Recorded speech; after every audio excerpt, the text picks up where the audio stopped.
नमस्कार दोस्तों। आज का जो 1 से 3 मई का जो करंट अफेयर्स है, बहुत ही महत्वपूर्ण है। बिहार को लेकर के जो कई सारे महत्वपूर्ण करंट अफेयर्स है, किसी पंचायत को मिला ए ग्रेड श्रेणी, किसको नहीं मिला, पंजीकरण व्यवस्था क्या है, इससे संबंधित जो करंट अफेयर्स है, उसको इसमें इंक्लूड किया गया है।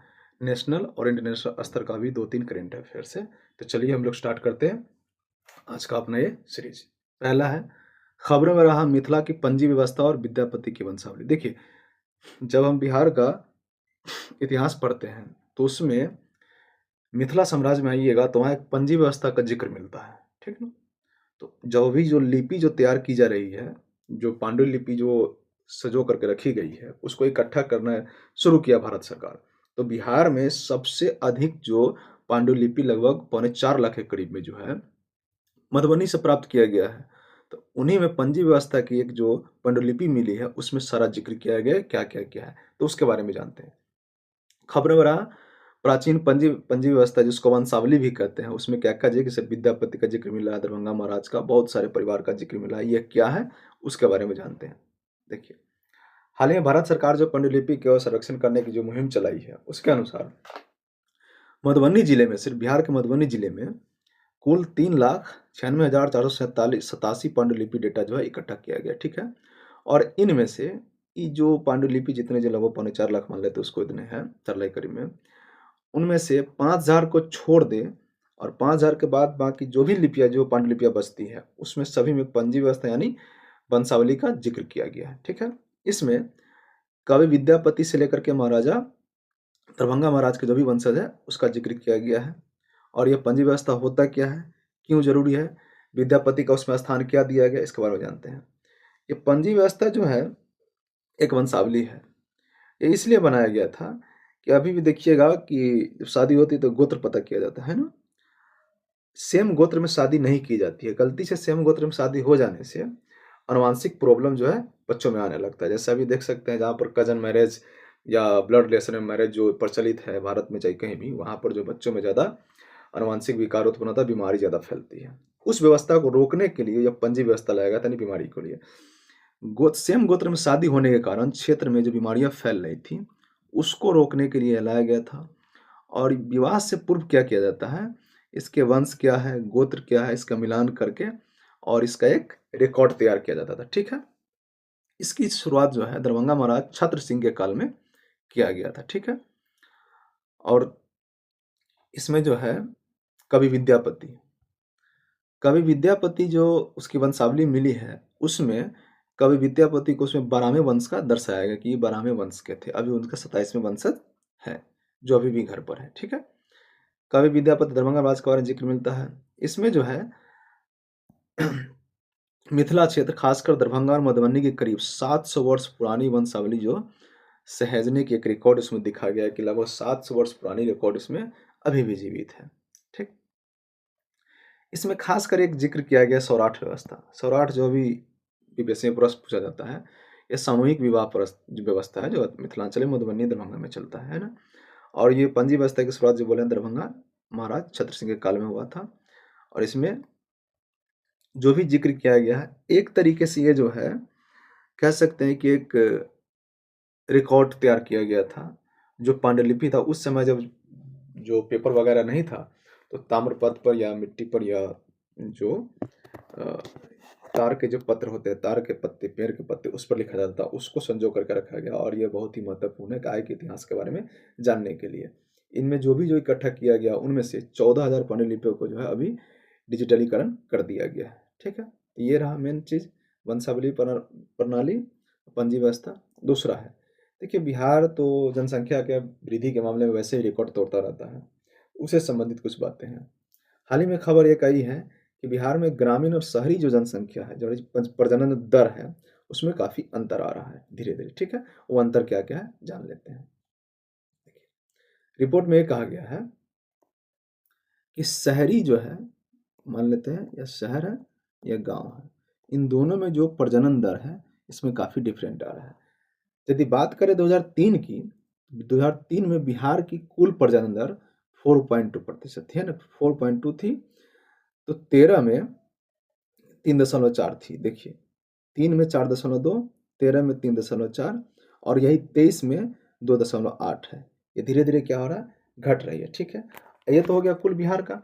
यदि बिहार में शहर और गाँव का चर्चा कर लें, तो बिहार में 2003 में जो है शहरी प्रजनन दर 3.1 था और ग्रामीण प्रजनन दर 4.4 था, ठीक है।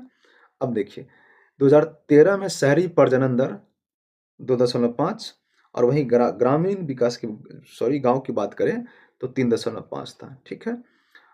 और शहर में 2023 में लगाया गया अनुमान जो है 2.2 है और गाँव में जो है 2.9 है। तो ये जो रिकॉर्ड है, जो डेटा है, आप लोग उसको लिख लेंगे ताकि ये प्रश्न कभी पूछे तो उसमें आप उलझे नहीं।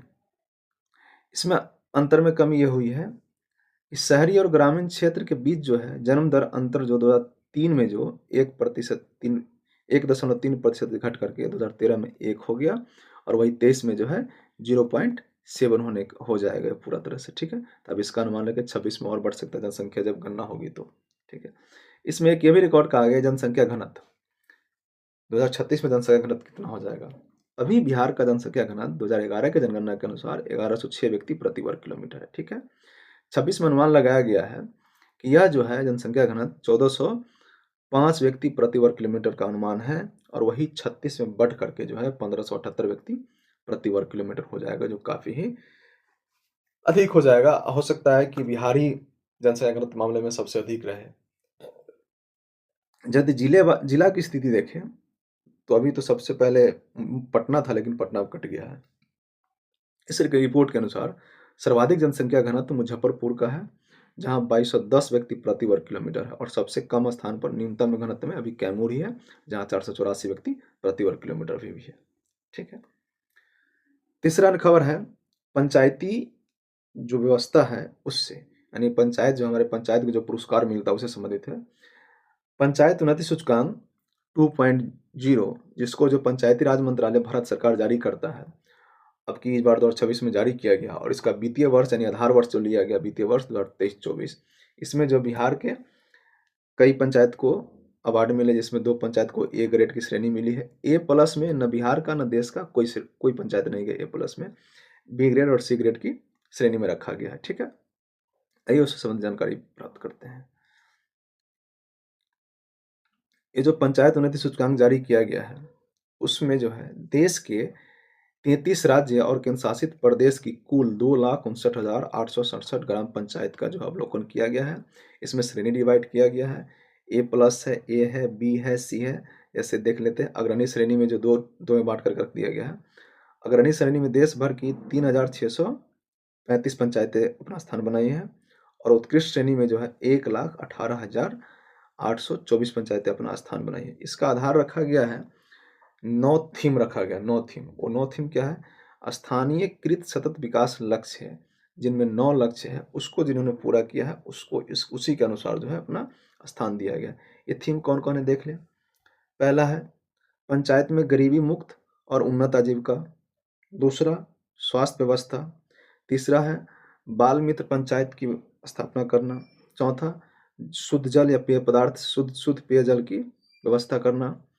पांचवा है स्वस्थ और हरित पंचायत यानी हेल्थ और ग्रीन जो इकोलॉजिकल सिस्टम स्थापित करना। छठा आत्मनिर्भर बुनियादी ढांचे वाली पंचायत बनाना। सातवां है सामाजिक रूप से न्याय संगत और सुरक्षित पंचायत। आठवां सुशासन वाली पंचायत। नौवां है महिला मित्र पंचायत। अब इसको स्क्रीनशॉट ले लीजिए, अगर पीडीएफ नहीं मिले तो पीडीएफ ऐसे टेलीग्राम पर डाल दिया जाएगा। चलिए बिहार के बारे में देखते हैं। इसमें क्या है, बिहार का जो पंचायत प्रदर्शन किया गया, अभी पीआईबी को ये क्लियर नहीं किया किस पंचायत को दिया गया है। सो बिहार के 2 पंचायत जो है उसको ग्रेड ए यानी फ्रंट रनर की श्रेणी में रखा गया है। 771 पंचायत, इस डेटा को आप लोग याद कर ले, 771 पंचायत को ग्रेड बी की श्रेणी में रखा गया, बाकी शेष पंचायत जो है सी और डी में रखे गए हैं, ठीक है। इसमें विशेष उपलब्धि ये हुई है कि रोहतास की एक तेलकप पंचायत है, उसको राष्ट्रीय स्तर पर द्वितीय स्थान मिला है और इसके लिए इसे नानाजी देशमुख सर्वोत्तम पंचायत सतत विकास पुरस्कार दिया जाएगा। याद रखिए, देश भर में दूसरा स्थान प्राप्त किया है। क्योंकि ये जो 9 जो थीम था, ये 9 थीम पर इन्होंने उत्कृष्ट प्रदर्शन किया, बाकी ये अच्छा करता गया, इसलिए इसको तेलकप पंचायत को जो है नानाजी देशमुख सर्वोत्तम पंचायत पुरस्कार मिलेगा इसको, ठीक है। चौथा, हाल ही में भारत ने एक रिकॉर्ड तैयार किया है कि अंडमान निकोबार में अंडर वाटर नीचे जाकर के विश्व का सबसे बड़ा तिरंगा फहराया है। तो उस तिरंगे का आकार कितना, याद रख लीजिए, 60 गुने 40 यानी 60 मीटर लंबा, 40 मीटर चौड़ा इसका आयाम है, याद रख लीजिए।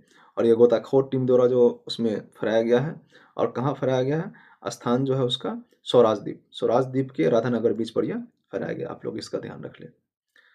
बिहार के एक डॉक्टर है एनएमसीएच नालंदा मेडिकल कॉलेज के, डॉक्टर वीएन चतुर्वेदी, जिसे अमेरिका में सम्मानित किया गया, और वो क्या, ऑर्थोपोलॉजिस्ट यानी हड्डी रोग विशेषज्ञ है, ठीक है। उनकी उपलब्धि के लिए भी अमेरिका में जो है वाशिंगटन यूनिवर्सिटी द्वारा एक कार्यक्रम आयोजित किया गया था हड्डी रोग विशेषज्ञ डॉक्टर के लिए, जिसका नाम था एडवांस ऑर्थोपेडिक वर्कशॉप, ठीक है। उनमें उसमें उन्होंने हिस्सा लिया, और भारत में यानी बिहार, खासकर बिहार में कर दे, और उसके योगदान भारत में उनके द्वारा किए गए चिकित्सीय शोध जो कर रहे थे, जो डिस्ट्रीब्यूट होते रहते, पब्लिश होते रहते, उनके लिए वाशिंगटन यूनिवर्सिटी के स्पोर्ट मेडिसिन विभाग द्वारा इसे सम्मानित किया गया है, याद रखें, डॉक्टर बी एन चतुर्वेदी। हाल ही में भारत और नेपाल के बीच जो है गंडक और कोसी नदी परियोजना के लिए, और बाकी जो भी नदी है उसके लिए एक समझौता किया गया है। तो सबसे पहले जो हम डाल लेते हैं, देखिए कोसी बैराज जो समझौता हुआ था, बना था 1954 में, तब समझौता हुआ था वहाँ पर। और ये गंडक बैराज 1959 में बना था, ठीक है, इतना आप लोग याद रख लें। हाल ही में इंडिया और नेपाल के बीच गंडक परियोजना और कोसी परियोजना यानी कोसी नदी, गंडक नदी को लेकर के एक समझौता हुआ। वह 11वीं बैठक थी भारत नेपाल के बीच, और स्थान था कहाँ, काठमांडू, और 30 से 1 मई के बीच में योजना आयोजित किया गया था। इसमें यह लिया गया कि जो बाढ़ के समय जो है बहुत तबाही मचती है बिहार में, उसको कंट्रोल करना है। नेपाल की कोसी नदी है, उसके मुख्य नहर, नेपाल की जो कोसी नदी से मुख्य नहर 35 किलोमीटर के हिस्से में अतिक्रमण मुक्त करने की बात पर सहमति की गई है। जैसे देखिए कोसी नहर आती है तो नेपाल में यहाँ जो बनी हुई है, उससे जो ज़्यादा अतिक्रमण कर दिया गया, जैसे कुछ डैम अपने मन से वहाँ कुछ काम कर लेना, उसको जाम कर देना, उससे समस्या गाद बन जाती है, तो काफ़ी नुकसान होता है, बैराज टूटने की संभावना होती है, ठीक है। दूसरा ये किया, ये कोसी बैराज पर जो है वाहन की गति सीमित कर दी जाएगी, जो पहले थी उससे सीमित की जाएगी। नहर के जो बांध है उस पर जो बिजली के खंभे जो लगे हुए हैं उसको रिप्लेसमेंट किया जाएगा, ठीक है।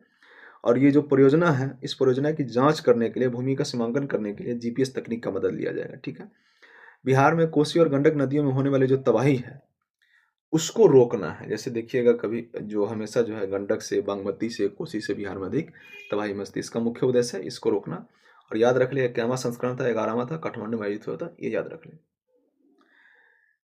इंटरनेशनल है, हाल ही में खबरों में द लूप, देखिए द लूप जैसे आप देखिए ये लूप टाइप एक शहर ऐसा बनाया गया है, सड़क बनाया गया है। ये फुल्ली रूप से एयर कंडीशनर है, ठीक है। और ये कहाँ बनाया गया है, दुबई में बनाया गया, यूएई में बनाया गया, देख लिया। इसका नाम है द लूप, दुबई शहर में बनाया गया है। इसकी लंबाई है 93 किलोमीटर। ये क्यों है, ये पूर्णतः यह एयर कंडीशनर है। विशेषता यह है कि यह सबसे लंबा, दुनिया का सबसे लंबा पूरी तरह से वातानुकूलित हाईवे है, ठीक है। इसमें जो पैदल यात्री हो, साइकिल चलाने वाले यात्री हो, उसके लिए ये कॉरिडोर मुख्य रूप से बनाया गया ताकि वह भीषण गर्मी से राहत पा सके। ये रहा। नेक्स्ट है, कर्नाटक में अभी बर्ड फ्लू H5N1 जो संक्रमण फैल रहा है, वहाँ ये हुआ है कि इस वायरस की वजह से 44 मोर जो हमारे नेशनल बर्ड है उसकी मृत्यु हो गई है, ठीक है।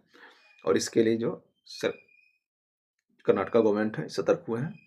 बिहार में भी ऐसी लक्षण कभी कभी आ जाती है, इसलिए आप लोग ध्यान दें, इसको याद रख लें। बर्ड फ्लू का नाम क्या है, H5N1। आखिरी है ईशांक सिंह, ईशान मत पढ़िएगा, ईशांक सिंह है। ये कहाँ के हैं, झारखंड के हैं।